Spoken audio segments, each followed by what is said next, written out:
Hi everyone! So another month has passed and now May is upon us, so I thought I'd do my May TBR for you. So I have quite a few books I want to get through in May. I'm not sure if I'll get through all of these, or the ones that I show you, but I can hope. So let's hope that I do, because I also want to take part in RibSat round 8, which is coming up May 1st through 8th. So I'll have a video up for that TBR as well, but I'm not going to include that in this video since that will be, kind of a separate thing. But these are the other books that I want to read in May. The first book is one that I got in my uppercase this month or last month in April, and that is Scarlet Epstein Hates It Here. And this book sounds really interesting. I haven't heard anybody haul it, other than those that got uppercase, but it really sounds really cool. It takes place in high school, and this girl is really, or Scarlet is really unpopular, and she sort of delves into the world of fan fiction. She writes fan fiction, that's her sort of comfort, and she starts to write about her experiences in high school, and obviously she doesn't want anybody to find out who she's writing about, because she's writing about the so-called popular clique in her school and how it affects her life, basically. I think that's what it's about. That's basically what I got from the dust jacket. Don't quote me, but I just know that she writes fan fiction, and it's about her real experiences in high school, and she's sort of on the outskirts of the popular crowd, and her comfort is writing.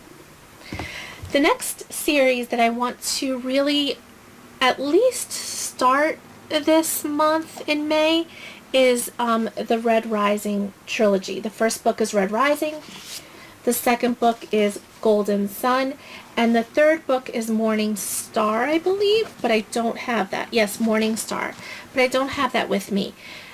This book it's marketed as an adult science fiction, but I know that it's popular, and I know that a lot of YA readers also enjoy this series. I think it's sort of on the cusp of adulthood, maybe new adults, but it is science fiction, it is fantasy, and it takes place, I believe, on Mars. I did read Red Rising about 2 years ago when it first came out, but to tell you the truth, I really don't remember even the plot. I have little snippets of memories from the book, but I really do need to reread it.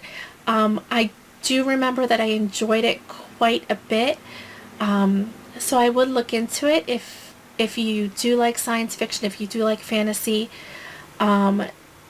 It really was a good book. I do remember enjoying it. So I want to continue on with Golden Sun and Morning Star this month. And I don't think I'll finish all three, but hopefully at least get to the first two.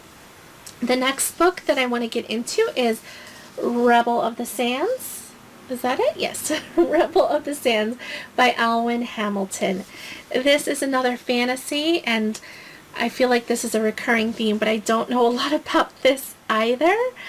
I got it, I think, last month in March in my uppercase box, and I still haven't read it, but I know it went around BookTube. I remember watching, I think it might have been Lainey from Ginger Reads Lainey gave a really good review, or maybe it wasn't her.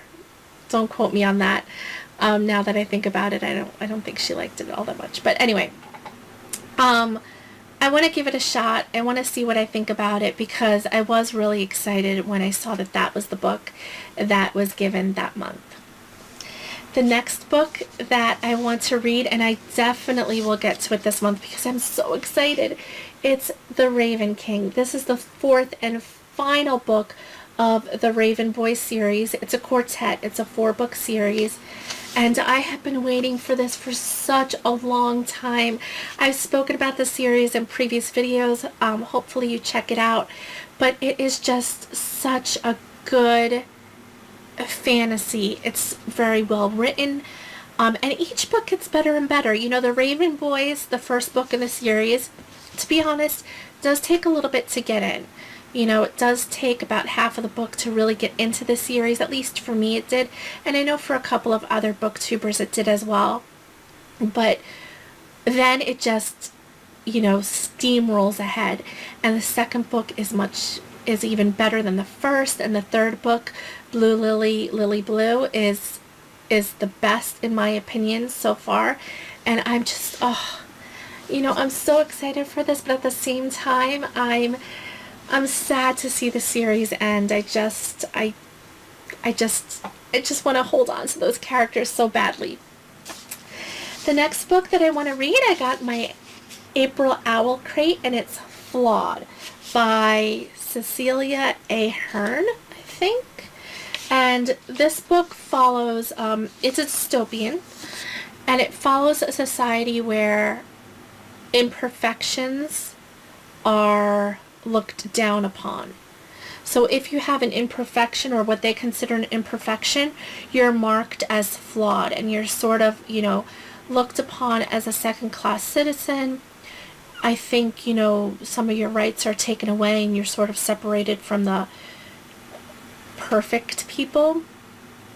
And as it's a dystopian, I'm sure there's some sort of rebellion going on, and we'll see. I'm not sure if it's part of a series or not. You know, usually dystopians are.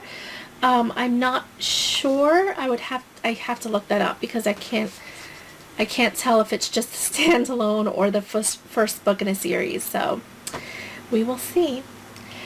The final book that I want to get to, hopefully this month, is The Glittering Court by Rochelle Mead. I love Rochelle Mead. I don't know if any of you watching have read Vampire Academy series or the Bloodline series, but they're both fantastic. And I'm not exactly sure what this one is about, but I can't wait to start. So that's all I have for my May TBR. Thank you so much for watching. Please like, comment, subscribe, and I hope you have a wonderful day. Bye, everyone.